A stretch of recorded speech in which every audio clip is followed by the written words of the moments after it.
નમસ્કાર વિદ્યાર્થી મિત્રો, Sheth J H. Sonawala high school Mehmedabad online education વિડીયોમાં હું પંકજ પટેલ આપ સૌનું હાર્દિક સ્વાગત કરું છું.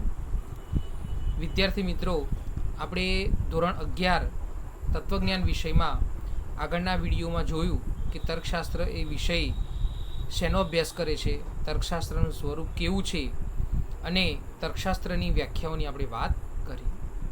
તો આજે વિદ્યાર્થી મિત્રો, આજે આપણે જોઈશું કે તર્કશાસ્ત્ર એ કેવું શાસ્ત્ર છે.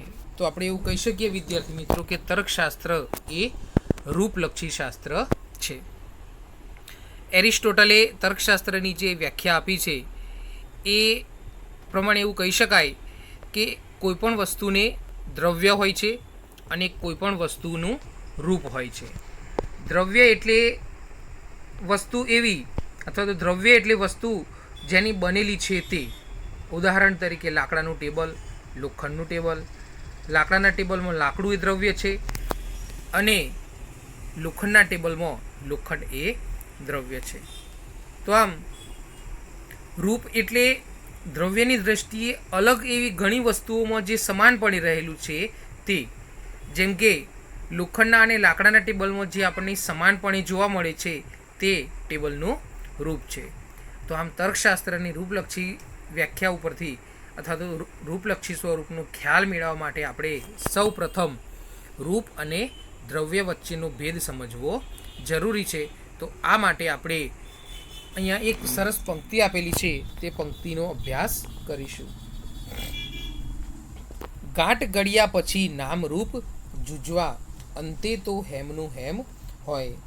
તો વિદ્યાર્થી મિત્રો, આ પંક્તિ ઉપરથી સમજી શકાય છે કે ઘાટ ગળ્યા પછી નામરૂપ જૂજવા એટલે કે ઘાટ ગળાયા પછી અલગ અલગ નામ આપવામાં આવે છે. આવી ઘણી બધી વસ્તુના ઉદાહરણ આપણે જોઈ શકીએ, જેમ કે માટીના વાસણ હોય, સોનાના ઘરેણાં હોય.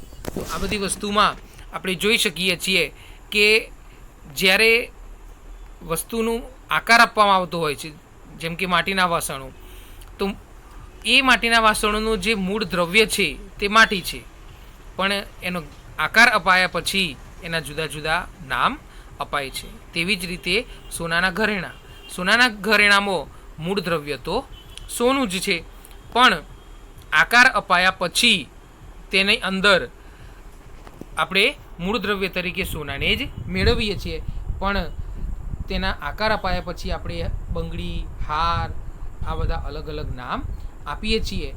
તો આ પંક્તિ સરસ રીતે સમજાવે છે કે ગાંઠ ગળ્યા પછી નામ રૂપ જુજવા, અંતે તો હેમનું હેમ હોય. તો આમ અહીંયા કવિ સુવર્ણના ઘરેણાના આકાર કરે છે. અને એ જ રીતે આપણે બીજી વાત કરીએ કે એક સરખું રૂપ ધરાવતા અનેક પદાર્થોનું દ્રવ્ય ભિન્ન પ્રકારનું પણ હોઈ શકે. જેમ કે એક જ બીબા વડે તૈયાર કરાયેલા સોનાના સિક્કાઓનું રૂપ એક જ સરખું હોય છે, પણ તેમના દ્રવ્ય તરીકે સુવર્ણ, ચાંદી, તાંબુ અલગ અલગ ધાતુઓ હોઈ શકે છે. એટલે કે તે બધાનું રૂપ એક સરખું હોઈ શકે છે અને દ્રવ્ય પણ અલગ હોઈ શકે છે. તો આમ તાર્કિક વિચારણા અને તર્કશાસ્ત્રનો અભ્યાસ વિષય છે.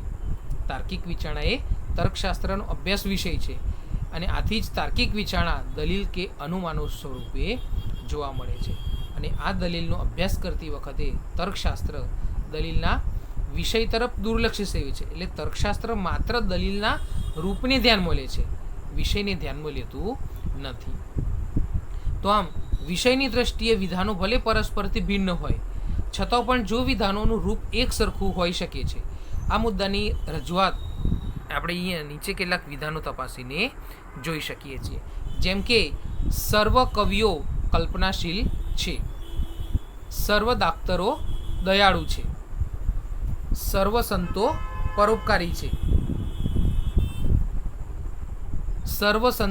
પરોપકારી છે, સર્વ વિદ્યાર્થીઓ વિવેકી છે, સર્વ પક્ષીઓ ચાંચ ધરાવે છે. તો આમ આ ઉપરના જુદા જુદા વિધાનોમાં આપણે જોઈ શકીએ છીએ કે બધા જ વિધાનોનું જે રૂપ છે તે સર્વ ખાલી જગ્યા છે. તો આમ વિધાનના વિષય અને રૂપના ભેદની સમજૂતી માટે આપણે તે માટે જુદા જુદા વિષયને લગતા અનેક વિધાનો એક જ રૂપમાં રજૂ થઈ શકે તે માટે અહીંયા આપણે કેટલાક વિધાનો જોઈએ. જેમ કે જો વિદ્યાર્થી વાંચે છે તો તે પાસ થાય છે. જો શિક્ષકો અભ્યાસનિષ્ઠ બને છે તો વિદ્યાર્થીઓને શિક્ષણમાં રસ જાગે છે. જો પરિશ્રમ કરશો તો સફળતા પ્રાપ્ત થશે. જો સર્વનો સહકાર મળે છે તો કાર્ય સિદ્ધ થાય છે. જો આપણે સાંસ્કૃતિક વારસો જાળવીએ તો સાંસ્કૃતિક મૂલ્યો જળવાય છે. તો આમ ઉપરના 5 વિધાનોનું નિરીક્ષણ કરતો આપણને ખ્યાલ આવશે કે આ 5 વિધાનોનો વિષય જુદો જુદો છે, પણ એ બધાનું જે રૂપ છે તે રૂપ બધાનું સર્વ છે, અને તે છે જો ખાલી જગ્યા તો ખાલી જગ્યા. તો આમ કાં તો આપણે બીજું એક ઉદાહરણ જોઈએ. કાં તો વિવેક ફરવા જશે અથવા વાંચવા બેસશે. કાં તો રાજેશ નોકરી કરશે અથવા વ્યવસાય કરશે. કાં તો આત્મન બ્રિટન જશે અથવા જર્મની જશે. કાં તો ગીતા વાંચીએ અથવા કુરાન વાંચીએ. કાં તો સૂર્યપ્રકોપ વધશે અથવા હિમયુગ આવશે. આ બધા જ જે વિધાનો છે એ વિધાનોનું સ્વરૂપ જોતા સ્પષ્ટ થાય છે કે આ બધા વિધાનોનું જે રૂપ છે એ એક સરખું છે, કાં તો ખાલી જગ્યા અથવા છે. આગળ બીજું એક ઉદાહરણ જોઈએ વિદ્યાર્થી મિત્રો. મહાભારતના 18 પર્વ છે અને રામાયણના 7 કાંડ છે. પ્લાસ્ટિકનો ત્યાગ કરો અને પૃથ્વીને પ્રદૂષણથી બચાવો. વડીલો આજ્ઞા આપે છે અને બાળકો આજ્ઞા પાલન કરે છે. રમેશ સ્વાધ્યાય કરે છે અને ભણવામાં આગળ વધે છે. ગુરુ ગ્રહ છે અને સપ્તર્ષિ તારો છે.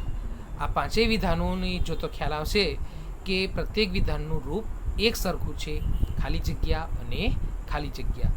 તો આમ ઉપરોક્ત ઉદાહરણ ઉપરથી એ વાતનો ખ્યાલ આવે છે કે વિચારણાનો વિષય અને વિચારણાનું રૂપ બંને ભિન્ન છે. વિચારણાનો વિષય અને રૂપનો ભેદ સમજાવતો તર્કશાસ્ત્રીઓ લાટ્ટા અને મેકબેથ જણાવે છે કે આપણે જે રીતે વિચારીએ છીએ તે વિચારણાનું રૂપ છે, અને જેના વિશે વિચારીએ છીએ તે વિચારણાનો વિષય છે. તો આમ પ્રમાણભૂત દલીલનું રૂપ કેવું છે તે તર્કશાસ્ત્રનો મૂળભૂત પ્રશ્ન છે. એટલે કે વિધાનોની જેમ દલીલોનું મૂલ્યાંકન કરતી વખતે પણ તર્કશાસ્ત્ર માત્ર ને માત્ર દલીલના રૂપને જ ધ્યાનમાં લે છે. એટલે કે રૂપ ઉપરથી જ દલીલના પ્રામાણ્યનો નિર્ણય થાય છે.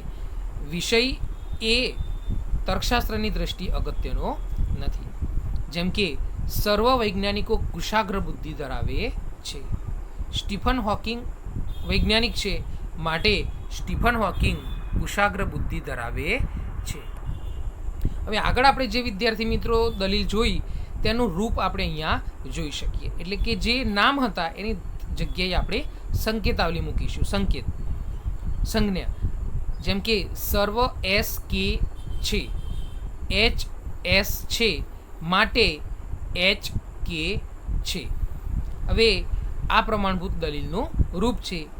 હવે જો આપણે એસ કે અને એચના સ્થાને કોઈ પણ પદ મૂકીએ તો તેના સ્થાન ઉપર કોઈ પણ ઉદાહરણ લઈએ આપણે તો આપણને પ્રમાણભૂત દલીલનું ઉદાહરણ મળે છે. એટલે કે આ રૂપ પ્રમાણે આપણે કોઈ પણ વિષય લઈએ તો પણ એ દલીલનું જે પ્રામાણ્ય છે એ પ્રામાણ્ય આપણને સત્ય જ મળે છે, અથવા તો પ્રમાણભૂત દલીલ મળે છે. જેમ કે આપણે એક ઉદાહરણ લઈએ કે એસના સ્થાને આપણે એવું લઈએ માણસો, અને કેની જગ્યાએ લઈએ મરણશીલ, અને જગ્યાએ લઈશું ગૌતમ બુદ્ધ. એટલે કે સર્વ એસ કે છે, એટલે કે સર્વ માણસો મરણશીલ છે. એચ એસ છે એટલે કે ગૌતમ બુદ્ધ માણસ છે, માટે ગૌતમ બુદ્ધ મરણશીલ છે. તો આ પ્રમાણભૂત દલીલનું રૂપ છે. તેથી એસ કે અને એચના સ્થાને ગમે તે પદ મૂકવામાં આવે, પરંતુ જો તેના સ્થાન ઉપર નીચે તેનું સ્થાન નીચે એટલે કે ઉપર મુજબનું હોય તો એ દલીલ આપણને પ્રમાણભૂત મળે છે. હવે દલીલના રૂપ અને વિધાનો વચ્ચેની સમજૂતી માટે જુદા જુદા વિષયને લગતી દલીલો એક જ રૂપમાં રજૂ થઈ શકે છે એ હકીકતની સ્પષ્ટતા માટે આપણે કેટલીક દલીલો જોઈએ. જેમ કે જો નેહા સરસ્વતીનું પૂજન કરે છે તો નેહાને વિદ્યા પ્રાપ્ત થાય છે. નેહા સરસ્વતીનું પૂજન કરે છે માટે નેહાને વિદ્યા પ્રાપ્ત થાય છે. જો તમે વાંચશો તો તમે પાસ થશો. તમે વાંચો છો માટે તમે પાસ થશો. જો વરસાદ આવશે તો પાણીની સમસ્યા હળવી થશે. વરસાદ આવશે માટે પાણીની સમસ્યા હળવી બનશે. જો પંખો ચાલે છે તો હવા આવે છે. પંખો ચાલે છે માટે હવા આવે છે. જો પ્રણવ મહેનત કરશે તો તેને સફળતા પ્રાપ્ત થશે.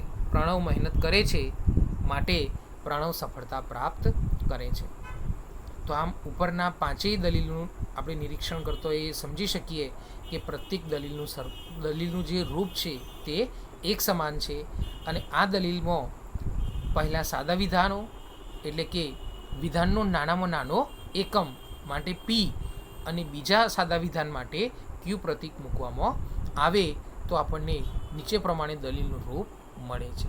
એટલે કે જો પી તો ક્યુ, પી માટે ક્યુ.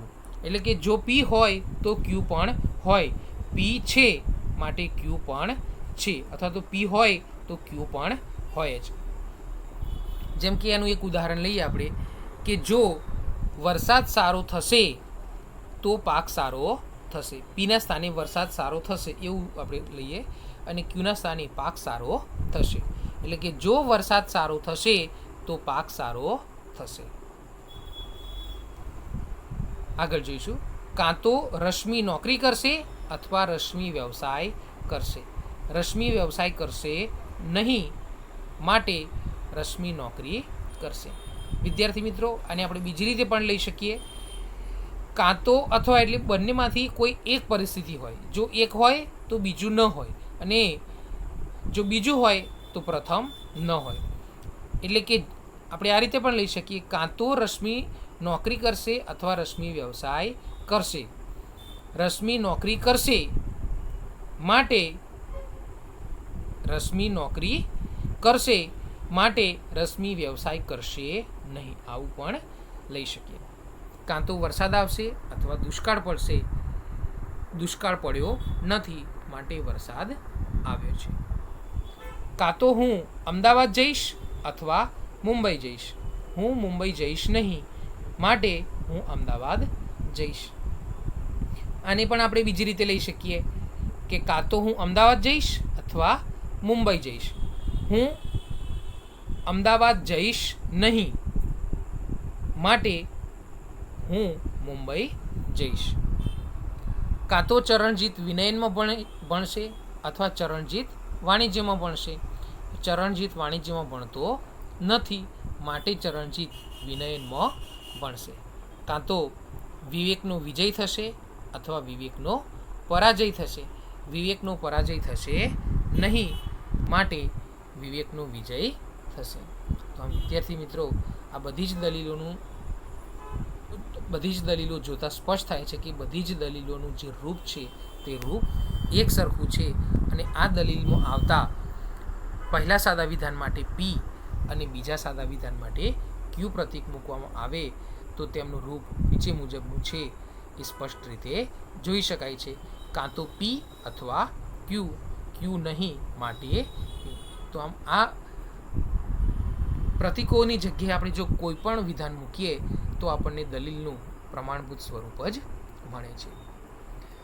તો આમ ઉપરની દલીલો જોતો એટલું આપણે કહી શકીએ કે પ્રત્યેક દલીલ કોઈને કોઈ વિષયને લગતી તો હોય જ છે. પ્રત્યેક દલીલ કોઈને કોઈ રૂપ તો ધરાવે જ છે. કોઈ પણ દલીલના પ્રામાણ્યનો નિર્ણય લેતી વખતે તર્કશાસ્ત્રીઓ માત્ર ને માત્ર તેના દલીલના રૂપને જ ધ્યાનમાં લે છે અને તર્કશાસ્ત્ર દલીલના વિષયને નહીં પણ દલીલના રૂપને જ ધ્યાનમાં લે છે. તો આમ તર્કશાસ્ત્રનું દ્રષ્ટિબિંદુ છે. આ જ કારણે તર્કશાસ્ત્રને રૂપલક્ષી શાસ્ત્ર કહેવામાં આવે છે. તો આમ વિદ્યાર્થી મિત્રો, આપણે એ જોયું કે તર્કશાસ્ત્ર રૂપલક્ષી શાસ્ત્ર છે. તેનો વિષય અલગ અલગ હોઈ શકે પણ કોઈપણ વિધાન કે દલીલનો વિષય અલગ અલગ હોઈ શકે, તેમ રૂપ પણ અલગ અલગ હોઈ શકે છે. પણ તર્કશાસ્ત્ર માત્ર ને માત્ર તેના રૂપને જ ધ્યાનમાં લઈ અને તેના પ્રામાણ્યનો નિર્ણય કરે છે. તો વધુ અનુમાનની દલીલનું સ્વરૂપ વિશે આવતા વિડીયોમાં જોઈશું આપણે વિદ્યાર્થી મિત્રો. ત્યાં સુધી આવજો.